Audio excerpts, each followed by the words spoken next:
What do a mathematician, physicist, musician, poet, and theologian have in common?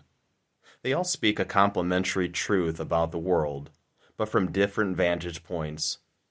When people ask me if science and religion are opposed, I answer no.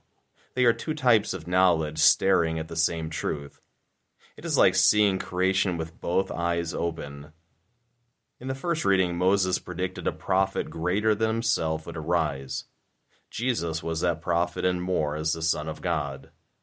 Interestingly, Jesus said in John's Gospel, "Amen, amen, I say to you, whoever believes in me will do the works that I do, and will do greater ones than these." In other words, we reach places and people that Jesus never did when he walked this earth. This means we must speak to the reality that God exists. Here's how we can explain it. First, we must dispel the myth that science is the only path to truth and reality. What is the science behind the hobbies that I enjoy? Can science explain why you love your spouse? Can science give me the formula to compose a beautiful symphony?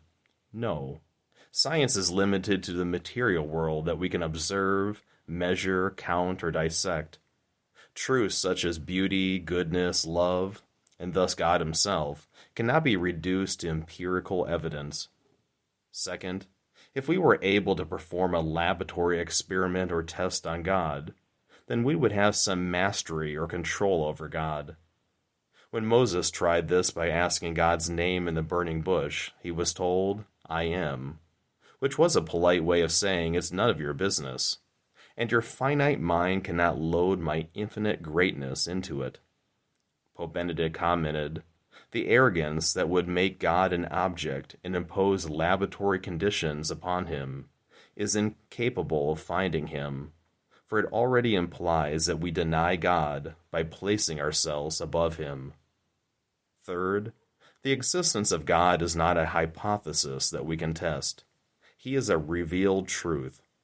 When God wanted to be known, he reached out to humanity and formed covenants. Covenants are based on fidelity and love. Again, something we cannot measure or count in science. We can, however, see the effects of a relationship with God.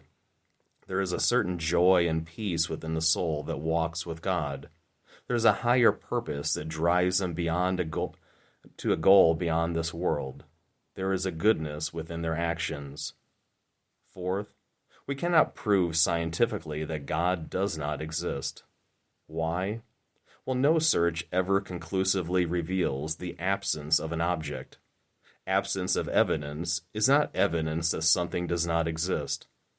Google animals we thought were extinct, and you'll see a list of animals we no longer thought existed.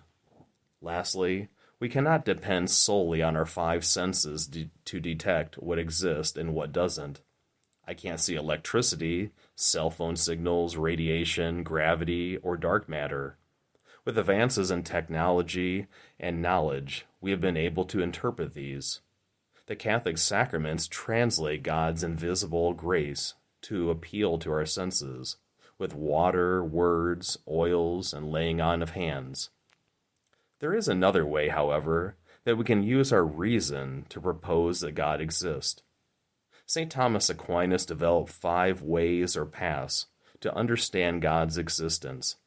Here's a quick Reader's Digest version. First, everything is in motion, moving from potential to act. Think of a rock at the top of a hill that is full of potential. When it rolls downhill, it is full of act. Nothing sets itself in motion. God is the unmoved mover that sets the universe and all that is in it into motion. Second, nothing can cause itself. Therefore, we notice a chain of causes and effects. The very first cause is God. Third, everything that exists is contingent, meaning it comes into existence and goes out. I am born and I will die, but the world would exist without me. Therefore, I cannot explain my existence. God is the one being that is necessary to all existence, because he has no beginning or end. Fourth, we notice degrees of beauty or perfection, etc. There must be something that is the highest, best, or utmost, that all degrees are measured, or a standard or perfection. That is what we call God. Hence, God is the highest example of life, love, beauty, and perfection. Fifth is what we call the argument from design. A bird's wing makes no sense without flight. An ear makes no sense without sound, and an eye makes no sense without light. If there is a design, there must be a designer, whom we call God. Let's open our scientific and religious eyes to the wonders of creation, to direct more souls to the Creator. For St. John Chrysostom said, "From creation, learn to admire the Lord." Indeed, the magnitude and beauty of creation display a God who is the pyrotechnician of the universe.